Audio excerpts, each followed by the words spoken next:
नमस्कार, स्वागत है आप सभी का लक्ष्य दिन में। और मैं हूं प्रीति रावत।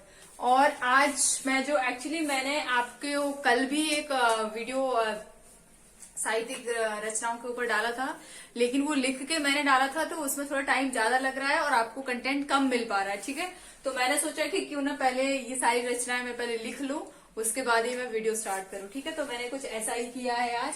और आप प्लीज बताइएगा जरूर कि ये मेथड ठीक है कि पहले लिख लो उसके बाद, क्योंकि अब इसमें आपको कम से कम 30 रचनाएं एक साथ मिल पा रही है। ठीक है, और कल जो मैंने वीडियो बनाया था मुश्किल से शायद 10 से 12 रचनाएं आपके पास आई होंगी। ठीक है, तो इसमें क्या होगा, टाइम भी आपका कम लगेगा और आपको ज्यादा कंटेंट मिल पाएगा। ठीक है, तो चलिए स्टार्ट करते हैं। सबसे पहले यहाँ पर हमारे पास जो रचना का नाम है वो, और एक चीज मैं आपको और बता देती हूँ, जो ब्लैक पेन से मैंने लिखा है ये रचनाएं हैं, और ब्लू पेन से जो मैंने लिखा है वो रचनाकार है, यानी कि जिन्होंने उनको लिखा है। कृतियां कौन सी है, जो ब्लैक पेन से लिखी गई है। ठीक है, और रचनाकार कौन से हैं, जो ब्लू पेन से मैंने लिखे हैं। ठीक है, तो चलिए स्टार्ट करते हैं। सबसे पहली जो रचना है हमारे पास वो है प्रबंध चिंतामणि। और प्रबंध चिंतामणि किसकी है, मेरु तुंग की। किसकी है, मेरु तुंग की है। ठीक है, दूसरा हमारे पास यहाँ पे नाम है पृथ्वीराज रासो। पृथ्वीराज रासो किसकी रचना है, तो ये है चंद बरदाई की। किसकी रचना है, चंद बरदाई की है। एक बार अगर आप चाहते हैं तो स्क्रीनशॉट एक बार ले सकते हैं। मैं आगे से हट गई हूँ क्योंकि उसके बाद में पेन चला दूंगी तो फिर वो बहुत ज्यादा घिचपिच हो जाएगा। ठीक है, चलिए इसके बाद हम देखते हैं। तीसरा हमारे पास है कीर्तिलता। कीर्तिलता जो रचना है वो किसकी है, उसके रचनाकार है विद्यापति। अगला हमारे पास नेक्स्ट है कीर्ति पताका। कीर्ति पताका किसकी रचना है, तो ये है विद्यापति जी की। ये भी कीर्ति पताका भी किसकी है, कीर्तिलता और कीर्ति पताका। ध्यान देना है आपको, कीर्तिलता और कीर्ति पताका दोनों ही किसकी रचना है, तो ये है विद्यापति जी की। ठीक है, नेक्स्ट हमारे पास यहाँ पे है ग्रंथ साहब। कौन किसकी रचना है, ग्रंथ साहब रचना है। और ये जो ग्रंथ साहब रचना है इसके रचनाकार है गुरु नानक जी। कौन है, गुरु नानक जी। नेक्स्ट हमारे पास है पदावली। पदावली जो रचना है उसके रचनाकार है विद्यापति जी। नेक्स्ट हमारे पास यहाँ पे रचना है बीजक। बहुत इंपॉर्टेंट है, बहुत बार क्वेश्चन में पूछा गया है बीजक रचना के बारे में। ठीक है, तो बीजक रचना के रचनाकार है कबीर जी। कौन है, कबीर जी है। ठीक है, इसके बाद हम पढ़ते हैं सतबानी। सतबानी जो रचना है वो किसकी है, वो है रैदास जी की। सतबानी किसकी है, रैदास जी की है। जपूजी, जपूजी रचना किसकी है, तो इसके रचनाकार है नानक जी। और अगर सोहिला की हम बात करें, सोहिला रचना किसकी है, तो ये भी किसकी है, ये भी गुरु नानक जी की है। किसकी है, गुरु नानक जी की है। ठीक है, तो फटाफट से एक बार ये वाला जो इधर वाला लाइन है इसको एक बार से रिवाइज कर लेते हैं। प्रबंध चिंतामणि किसकी है, मेरु तुंग जी की है। और पृथ्वीराज रासो चंद बरदाई, कीर्तिलता विद्यापति, कीर्ति पताका विद्यापति फिर से, और ग्रंथ साहब नानक जी की है। पदावली विद्यापति जी की है। बीजक कबीर जी की है, बहुत बार एग्जाम में आ चुका है। सतबानी रैदास की है। जपूजी नानक जी की है। सोहिला गुरु नानक की है। ठीक है, नेक्स्ट हम देखते हैं, यहाँ पे हमारे पास है ज्ञान बोध। अगली रचना क्या है हमारे पास, ज्ञान बोध है, जिसके रचनाकार कौन है, मलुकदास है। कौन है इसके रचनाकार, मलुकदास है।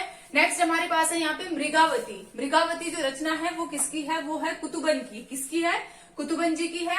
नेक्स्ट हमारे पास रचना है यहाँ पे मधुमालती। नेक्स्ट रचना का नाम क्या है, मधुमालती है। किसकी रचना है, ये मलिक मंझन की है। ठीक है, पदावत यहाँ पर हम देख लेंगे, पदावत जो रचना है वो किसकी है, जायसी की है। और अगर हम चित्रावली की बात करें, चित्रावली उस्मान की है। ठीक है, चित्रावली बहुत बार एग्जाम में आ चुका है, ध्यान देंगे। पदावत, चित्रावली ये सारी बहुत बार एग्जाम में पूछी गई है, बहुत इंपॉर्टेंट है। ठीक है, तो चित्रावली किसकी है, उस्मान की है। ज्ञानदीप किसकी रचना है, ज्ञानदीप है शेख नबी की। किसकी है, शेख नबी जी की है। और अगला हमारे पास नाम है हंस जवाहिर। क्या है, हंस जवाहिर। तो हंस जवाहिर जो रचना है वो किसकी है, वो है कासिम शाह की। किसकी रचना है, कासिम शाह की रचना है। अनुराग बांसुरी की बात करें तो अनुराग बांसुरी जो रचना है वो किसकी है, वो है नूर मोहम्मद की। किसकी रचना है, नूर मोहम्मद की रचना है। और इंद्रावती, इंद्रावती बहुत बार एग्जाम में पूछा गया है, वेरी वेरी वेरी इंपॉर्टेंट रचना है, ध्यान देंगे। इंद्रावती किसकी है, इंद्रावती है नूर मोहम्मद की। किसकी रचना है, ये भी नूर मोहम्मद की है। तो नूर मोहम्मद की, अनुराग बांसुरी और इंद्रावती, ध्यान देंगे। इंद्रावती बहुत बार एग्जाम में पूछा गया है, किसकी रचना है, नूर मोहम्मद की। रामचरितमानस बोलने की जरूरत नहीं है, किसकी रचना है, तुलसीदास जी की है। ठीक है, सबको पता ही होगा रामचरितमानस किसकी रचना है, तुलसीदास जी की है। अगला हम बात करें दोहावली। तो ध्यान देंगे वली वली जो रचनाएं हैं मोस्ट प्रोबेबली वो किसकी है, तुलसीदास जी की है, ठीक है। लेकिन यहाँ पे अगर बात करें हम पदावली की तो थोड़ा अलग हो जाएगा, किसकी रचना है, विद्यापति जी की है। तो जो अलग है बस उसको आपको याद करना है। बाकी दोहावली किसकी है, तुलसीदास जी की है। किसकी है दोहावली, तुलसीदास जी की है। कवितावली भी किसकी है, तुलसीदास जी की है। गीतावली भी किसकी है, तुलसीदास जी की है, ठीक है। इसीलिए वली वली एक जगह रखा गया है, ठीक है। तो दोहावली किसकी है, तुलसीदास जी की है। कवितावली किसकी है, तुलसीदास जी की है। और गीतावली भी किसकी है, तुलसीदास जी की है, ठीक है। नेक्स्ट हमारे पास है बरवे रामायण, ठीक। बरवे रामायण, बरवे नहीं है, बरवे रामायण। बरवे रामायण किसकी रचना है, बरवे जो रामायण है वो है तुलसीदास जी की। किसकी रचना है ये, तो ये भी तुलसीदास जी की रचना है। नेक्स्ट हमारे पास है श्री कृष्ण गीतावली। फिर से मैं आपको बता रही हूँ, वली वली जिसमें आता है मोस्ट प्रोबेबली किसकी रचना है, तुलसीदास जी की है। तो श्री कृष्ण गीतावली किसकी रचना है, श्री कृष्ण गीतावली है तुलसीदास जी की। यहाँ पे बहुत सारे लोग कंफ्यूज हो जाएंगे कि कहीं ये सूरदास की नहीं, तो नहीं, ये तो सूरदास की नहीं बल्कि किसकी, तुलसीदास जी की, ठीक है।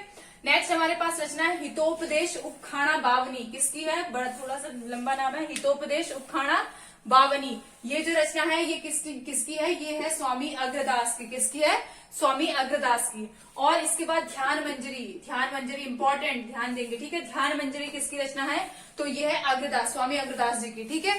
ध्यान मंजरी किसकी रचना है, अग्रदास जी की है। सूर सागर, सूर सागर किसकी रचना है, तो सूर सागर सूरदास जी की है। और गोवर्धन लीला, गोवर्धन लीला भी किसकी रचना है, गोवर्धन लीला भी सूरदास जी की ही है। सूर पचीसी जो रचना है, सूर पचीसी रचना भी किसकी है, तो सूर पचीसी रचना भी सूरदास जी की है, ठीक है। एक बार से फटाफट से ये दोनों लाइन रिवाइज कर लेते हैं। ज्ञानबोध किसकी रचना है, मलुकदास जी की है। मृगावती कुतुबन की है। मधुमालती किसकी है, मलिक मंचन की है। पदावत है जायसी की।